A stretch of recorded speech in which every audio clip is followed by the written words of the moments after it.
Well, in this video here, I'm going to give you what might be your first look at the concept of torque. Let me first describe what torque is. Best way to relate it to things you know is by just calling it the rotational analogy to force.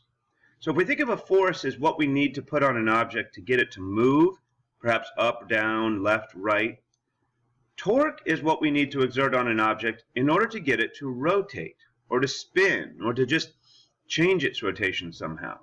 So it's very much the rotational analogy to force. Now it's always related to a force, but it is not equal to a force. That's probably the most common mistake that students make, is they just want to put a force in and call it a torque. Well, I'll show you in this case that not every force is a torquing force. So here's an example where we've got a beam that's being supported by a little hinge at one end here and by a rope at the other end. So if we draw the forces acting on this beam, we would have three things. Of course, it has its own weight, gravity force. Where do we draw that? We've been drawing it this way all year without really even thinking about it, but that gravity force can all be sort of centrally located at the center of mass. This is why we need to know where the center of mass is. Well, with a nice uniform beam like this, that's right at the center of the object, halfway up. What else do we have exerted? Obviously, the rope is exerting a force.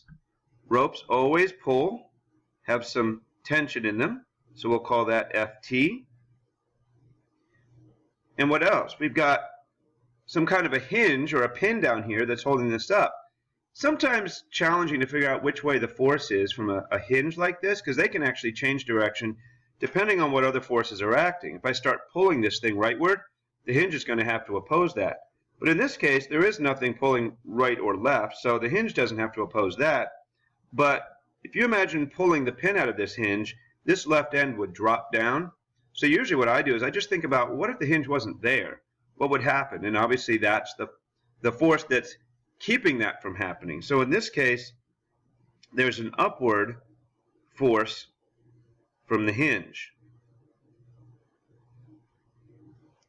So if we're asked to calculate a torque, first of all, this is a little like rotational inertia. If you've seen that before, you always have to specify what is the rotation axis around which you're trying to calculate torque. I could imagine rotating this around lots of different locations. In this case, I'm going to say about the hinge. So what is the torque about the hinge location due to all of these forces? Well, here's our definition of torque. First, we use the Greek letter tau typically for this. We can write it in fancy terms like this. It is the cross product of two vectors. Let me describe them. The r vector here represents a vector going from the point of rotation to the location of the force. So it's a position vector. It's got a magnitude of whatever that length is, and it's got a direction that's very important too. Let me give you an example. Perhaps we'll calculate the torque due to this tension first. So the r vector for that, I'm going to draw it in green, would go all the way up here. So its magnitude is the length of the beam, and its direction is this angle theta from horizontal. But the r vector for this force is only half that long, because the r vector starts at the axis of rotation and ends at the force. Now notice the r vector for the hinge doesn't exist, because there is no distance from the axis of rotation to the location of the force. Here, this force here is the force that's actually associated with the torque that we're calculating. Now this might be the first time you've seen a cross product. I mentioned in a previous video that there's two ways to multiply vectors together. There's a dot product and a cross product. With a cross product, we have to account for the perpendicularity between the two vectors. The way we do that in mathematics is we incorporate the sine of the angle between the tails of the vectors. Now I'm going to caution you here. This is a very general description of this. This is not necessarily the same here. This is a particular parameter for this problem. You have to always examine what is the angle between your two vectors. So let's write the torque due to each of these three forces here. I think I'll start with the easiest one. The torque due to the hinge. As I mentioned before, the r vector there is 0. So it doesn't matter how big the force is or what direction anything is pointing. There is no torque associated with that. And think about that. Does the force of that hinge have anything to do with the beam wanting to rotate about that point? Of course it doesn't. I can't pull any harder on the hinge to make it rotate because I'm right at the point about which it's rotating. How about the torque associated with this rope? I said that would be a relatively easy one to do. So let's write this up here. Torque due to the rope, RF sine of theta. Well, what is R here? R is, as I said before, the length from the axis up to the location of the force, so that's L. How big is the force? Well, we just called it F sub t. And what is the angle between them? The angle between them is not theta. Theta is the angle between a horizontal line and my beam. What I have here is a vertical force and my beam. So imagine the angle between these two vectors here. That's actually the complement of theta. So I'm going to say 90 minus theta. Kind of squeezing this in here. Didn't leave myself enough room. And whatever that value is, that's what we would use for accounting for the direction. So that would be a good expression for the torque due to the rope. Now, you know, with a trig identity, you might call this the cosine of theta, and that's fine too, but I tend to always want to use sines when I talk torques. So students don't think and get confused and think you always use a cosine. Now, let's calculate the torque due to the weight. Now we have how big of a distance? Only half the length. So L over 2 would be our length for R. The force, again, would be whatever force is associated with this torque. And what do we use for the sine of the angle? Well, again, because we have a vertical force and our direction for the R vector goes along the beam, we have to use the angle in between them. Now, I can actually show you down here. We're talking about this angle. So that, again, is 90 minus theta. Now, it turns out you can also use 90 plus theta. And if you know something about trig, you know that the sine of 90 plus theta and 90 minus theta is going to be the same value. Now, let's talk about direction, because as I indicated here, there is some vector direction to torque, but we don't use up, down, left, right.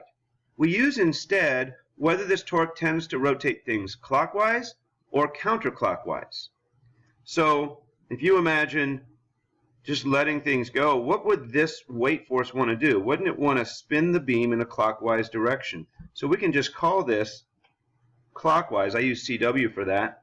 And this up here, because it's tending to lift the right end of the beam and rotate it that way, we could call this a counterclockwise torque. We do sometimes call the counterclockwise positive and the clockwise ones negative, if you like a sign convention. So there's a good look at several different examples of torque. Now let's look at this one. This is a real common example. We're going to do some problems where we want to calculate how fast this pulley ends up spinning as a result of this hanging weight here. So let's look at the torques on the pulley wheel. There are actually three forces exerted on the pulley wheel. The first is its own weight. Because this thing has now a significant mass, we would have a force that would be going down like this. But notice, because that force is right at the location of the axis of rotation, it is not a torquing force. Also, the pin is exerting an upward force, kind of counteracting that weight. But that also does not exert a torque because it's located right at the pin. So the only torquing force here is what we have due to the string. We've wrapped a string around this, connected it to a hanging mass, and watched it go. So when we have problems like this, we always assume that the string comes off tangent, and so the R vector here would go directly rightward, equal in length to the radius of the pulley wheel. And so the torque in this case, RF sine of theta, R is actually capital R. Now here's what people mess up on this force. It's not the weight of the hanger. It's actually the rope or the string that is exerting the force. We have to call that Ft because a lot of times that Ft and this weight are not identical. And we'll get into some problems with just like this, and we'll talk about more what we would do, how we would figure out what that tension force is. And then the sine of the angle between these. Now, when you have situations like this where your tension force, or whatever force you're dealing with, is at right angles to your r vector, you don't really need to put the sine of theta in there because the sine of 90 is just equal to 1. So I tend to leave these out. So that would be a great expression for the torque, just as it is there. And of course, this would be a clockwise torque because it's tending to spin the pulley wheel clockwise. So there's a look at a common situation where we need the torque. Going to leave it at that, and hopefully all the torque questions you have, you can at least get a start on with the help from this video. Thanks for watching.